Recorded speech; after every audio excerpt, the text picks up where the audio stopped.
Warmly welcome to Exploring Miracles. I am exploring the lessons in A Course in Miracles by reading from them and doing my best to reflect on the lessons as I go with the text. And we have come to lesson number 139.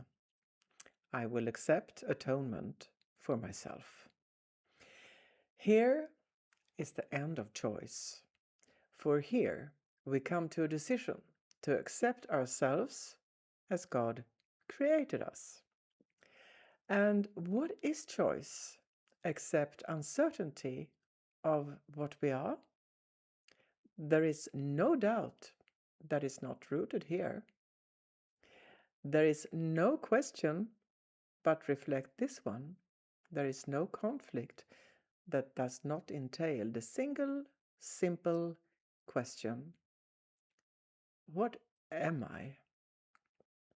Yet, who could ask this question except one who has refused to recognize himself? Only refusal to accept yourself could make the question seem sincere. The only thing that can be surely known by any living thing is what it is. From this one point of certainty, it looks on other things as certain as itself. Let's continue, because this is not easy. That's why it's repeated to us again and again and again. Uncertainty about what you must be is self-deception on a scale too vast. Its magnitude can hardly be conceived. Well, if there is a magnitude that can hardly be conceived, it's big. So it's good that it's presented to us again and again and again, so we have it by default in the end. To be alive and not to know yourself is to believe that you are really dead. For what is life except to be yourself?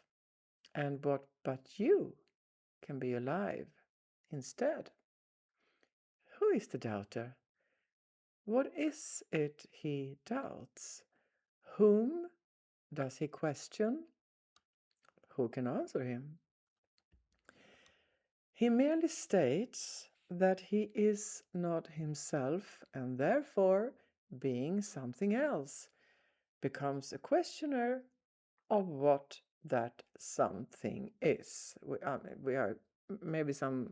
I usually get confused here, but we will not be confused forever, I promise. Yet, the doubter here, yet he could never be alive at all unless he knew the answer about who he is. Me, I'm he. This is for she too. This is for everyone. So, the doubter now, who doesn't know who he or she is, if he asks as if he does not know, it merely shows he does not want to be the thing he is. He has accepted it because he lives, has judged against it and denied its worth, and has decided that he does not know the only certainty by which he lives. This is not to blame us, this is only to explain to us what it means to be alive and lose oneself in the unstable identity of polarities. And, we've been through it many times now. So it is mentioned over and over and over again from every angle imaginable, for lesson by lesson by lesson. So this is not blaming us, this is to clarify. Paragraph 5. Thus, he becomes uncertain of his life, for what it is has been denied by him. That is where error emerges. We forget who we are. There is some point in everybody's life, not everybody's, but most of us, where we lose the the divine, the core, and we go for other stuff, and there we are confused by false identity. So it is for this denial that you need atonement. Oh, yes, I do. Your denial made no change in what you are. That's good to know. That my denial did actually not, it did not damage anything. It was just there. So that's good. But you have split your mind into what knows and does not know the truth. Yes, there we have the division. You are yourself. There is no doubt of this. And yet you doubt it. But you do not ask what part of you can really doubt yourself. It cannot really be a part of you that asks this question, for it asks of one who knows the answer. Were it part of you, then certainty would be impossible. Okay, so this is, I will quote Rumi again. I think it's Rumi, could be San Francisco. Anyway, truth is truth. What you're looking for is the place you're looking from. Simple. It's said here too. The part of you that doubt who you are is not you anyway, so it doesn't matter. Paragraph 6.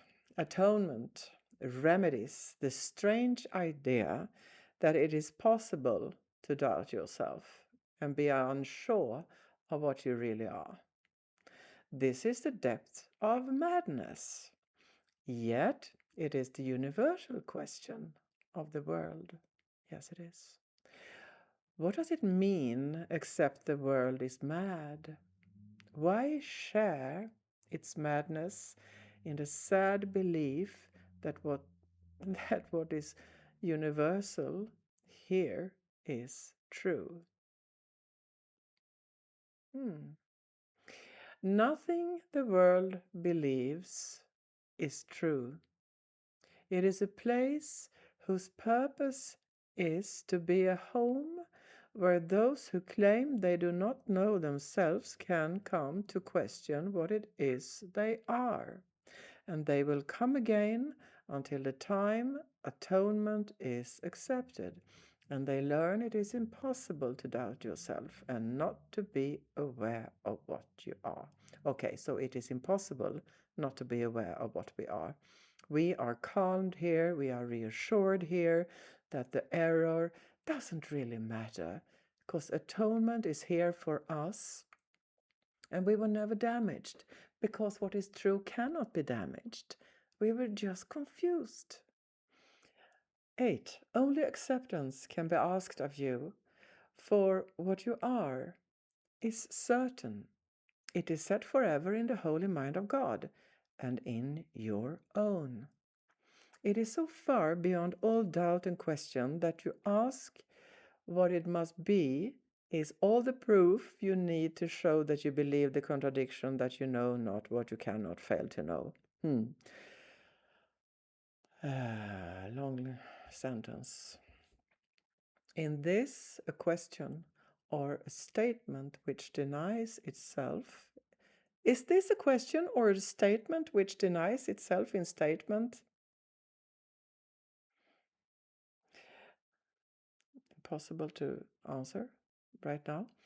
Let us not allow our holy minds to occupy themselves with senseless musings such as this. Okay, there I got the answer. I don't have to answer because it is a senseless musing to engage in that kind of thinking, because it's totally useless. We are what we are, and there is no damage made. We're just correcting error here. Paragraph 9. We have a mission here. We did not come to reinforce the madness that we once believed in. Let us not forget the goal that we accepted. It is more than just our happiness alone we came to gain. What we accept as what we are proclaims what everyone must be along with us. Fail not your brothers, or you fail yourself. Look lovingly on them, that they may know that they may know that they are part of you and you of them. So we are all one. And when I heal everyone around me, heal my brothers and sisters and fellow human beings. We are closing soon the lesson. This does atonement teach and demonstrates the oneness of God's Son is unassailed by his belief. He knows not what he is. Today we are unassailed. No, that means that we cannot be damaged. We cannot be hurt, be harmed. We cannot be threatened. What is true cannot be threatened. So we just rest in that. Even if we were confused, we were never threatened. All right. Today, accept atonement, not to change reality, but merely to accept the truth about yourself and go your way rejoicing in the endless love of God. It is but this that we are asked to do. It is but this that we will do today. 5 minutes in the morning and at night we will devote to dedicate our minds to our assignment for today. We start with this review of what our mission is. I will accept atonement for myself, for I remain as God created me. There we are reminded that we were never harmed or damaged or hurt or anything, destroyed. No. We were whole all the time. The truth of us was there all the time, but we might have forgotten it. And then we have not lost the knowledge that God gave to us when he created us like him. We can remember it for everyone, for in creation are all minds as one. And in our memory is the recall how dear our brothers are to us in truth, how much a part of us in every mind, how faithful they have. This is beautiful. Sorry for not reading it with a flow. And in our memory is the recall how dear our brothers are to us in truth, how much a part of us in every mind, how faithful they have really been to us, and how our Father's love contains them all. In thanks for all creation, in the name of its Creator and his oneness with all aspects of creation, we repeat our dedication to our cause today, each hour, as we lay aside all thoughts that would distract us from our holy aim. For several minutes, let your mind be cleared of all the foolish cobwebs which the world would weave around the Holy Son of God. It's like if you saw Lord of the Rings, I think of Frodo in I don't remember which film it was, but Frodo is in it is cobweb. It's a spider, and he really, suffocating, but he is rescued, of course. And this is what we are in this confused state before it loosens. So we can never be trapped in that, actually, but we think we are. So the cobwebs which the world, with its confusion, would weave around the Holy Son of God, and learn the fragile nature of the change that seem to keep the knowledge of yourself apart from your awareness, as you say, I will accept atonement for myself, for I remain as God created me. Thank you very much for participating. Thank you very much for stopping by and taking of your time. It's a joy to read this and know that it's received by others who also want to find the way the way out of the mistaken identity that might bother us. Thank you.